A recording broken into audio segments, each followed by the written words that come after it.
Yop, salut tout le monde, c'est Andy. Aujourd'hui, on se retrouve pour un débrief rapide du premier Grand Prix de la saison 2024. Je fais parce que c'est le premier Grand Prix et que j'ai le temps et aussi que je voulais marquer le coup parce que ça faisait un petit moment qu'on n'a pas eu de Formule 1 et moi, ça commençait à me manquer. Et donc, voilà, petit débrief rapide sur ce Grand Prix de Bahreïn. Alors, dans l'ensemble, on va dire que j'étais assez hypé, que ce soit les qualifs et aussi la course. Mais au bout de 20-25 tours, on s'est un peu endormi, c'était un peu nul. J'ai envie de dire. J'ai pas trop compris la stratégie de Alonso aussi. Enfin bref, on va voir tout ça au cas par cas et on commence par Verstappen. Très impressionnant. Alors, j'avoue que quand j'ai vu les qualifs, je me suis dit l'écart est pas si grand que ça. Il y a moyen de voir une bataille avec Leclerc et en plus avec la nouvelle réglementation où tu peux mettre le DRS dès le deuxième tour, je me suis dit que Leclerc a un coup à jouer. Mais malheureusement, Verstappen s'est envolé dès la fin du premier tour. Il avait une seconde d'avance. Et là, j'ai fait OK, d'accord. Donc voilà, il n'y a rien à dire. Très costaud de la part de Verstappen. Mais ce qui est le plus costaud, c'est surtout la perf des deux autres derrière, Perez et Sainz. J'aurais jamais misé sur un podium avec Perez deuxième et Carlos Sainz troisième. Très très belle performance des deux pilotes. Alors les gens critiquent l'écart entre Verstappen et Perez qui a 22 secondes de retard. Moi je dis ça fait 1 et 2 au final, donc c'est du bien joué pour eux.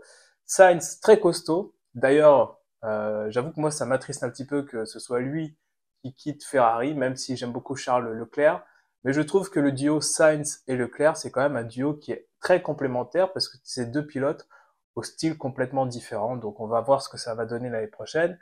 Mais j'avoue que moi, j'aime beaucoup Sainz et quatrième, du coup, Charles Leclerc, qui, on a l'habitude, hein, c'est c'est vraiment lui qui illustre mieux les devoirs de Ferrari, la malchance de Ferrari. C'est un circuit qu'il adore. On se rappelle tous de sa performance en F2 à l'époque.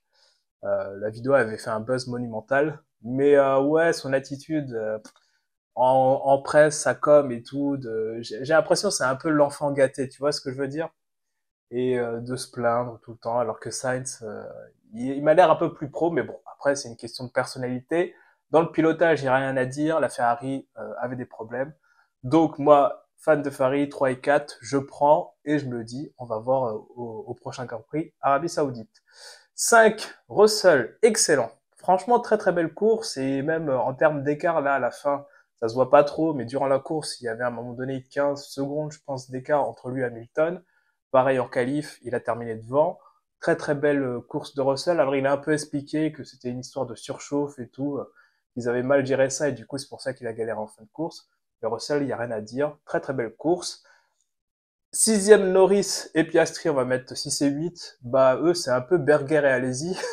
ils se, ils se lâchent pas. Alors c'est souvent Norris qui est devant et Piastri derrière pardon. Après Piastri c'est un rookie, mais je trouve que c'est un très bon duo et on va voir ce que ça donne. Est-ce que je suis déçu pour McLaren? Non. La voiture est magnifique, je trouve. En plus, avec la nuit et tout, ça rendait superbement bien. Mais bon, voilà. Au moins, ils font mieux que l'année dernière, où l'année dernière, ils étaient vraiment dans les choux. Là, ils font 7 et 8. Et on verra pareil au prochain Grand Prix. Hamilton, grosse déception. Hamilton, franchement, ouais, déception dans tout, dans sa qualif et sa course. Non. Et il termine là à 4 secondes de Russell, mais il était vraiment loin sur l'ensemble du week-end. Donc un peu déçu. 9 et 10, Alonso Stroll. Stroll, comment j'ai balancé ça?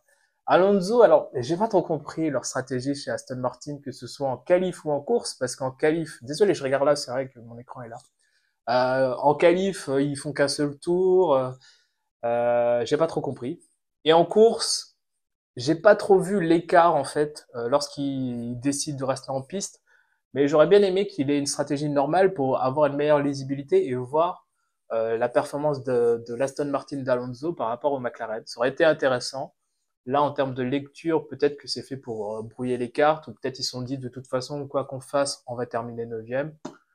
Donc voilà. Stroll, rien à dire. Xu, rien à dire. Si, assez étonnant quand même de voir Sauber Kick, je sais pas quoi, en 11e place. Magnussen, rien à dire. Ricardo Tsunoda, quelque chose à dire. Ricardo, il m'énerve.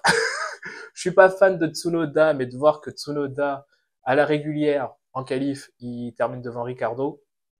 L'année dernière, Ricardo avait l'excuse de sa blessure et tout. Mais là, ouais, Tsunoda, c'est quand même le gars qui fait partie de Racing Bull Easy Cash ou je sais pas quoi là, depuis très longtemps. Et ouais, de toute façon, ça servait à rien pour terminer 13e. Et Ricardo, ouais, je commence vraiment à avoir des doutes sur ses capacités de pilotage depuis son passage chez McLaren. Parce que c'est quand même un vainqueur de Grand Prix, mais non, là on le voit pas du tout. Albon, rien à dire. Hülkenberg, franchement, bah, je vois le début du Grand Prix, je me dis Hülkenberg nous fait une Hülkenberg, c'est-à-dire tout gâché. Je sais pas ce qui s'est passé, j'ai pas vu la presse et tout, mais on a l'habitude avec lui, c'est le spécialiste pour faire ce genre de bêtises. Et ensuite, on va parler de rien du tout, vu on est déjà à la 17e place avec les deux Alpines. On les a pas vus du tout. J'ai envie de dire tant mieux pour eux. On a même vu la pub Alpine plus longtemps que les Alpines, je dirais. Je sais pas si vous avez vu, mais avant le Grand Prix, il y a une pub pour Alpine. Ils ont mal choisi la saison pour faire la promo d'Alpine. Donc voilà, c'est tout pour ce Grand Prix de Bahreïn. J'ai pas passé un moment ouf, j'étais plus hypé par le retour de la F1. Les monoplaces sont belles, par contre, là, il y avait rien à dire. Elles étaient belles. Je suis pas fan du nouveau podium où ils font la petite vidéo et tout, j'étais mort de rire. Et après, non, voilà. Les écarts sont réduits, donc vivement la semaine prochaine. Et voilà, c'est tout ce que j'ai à dire. J'espère que cette vidéo vous a plu. Ciao, peace.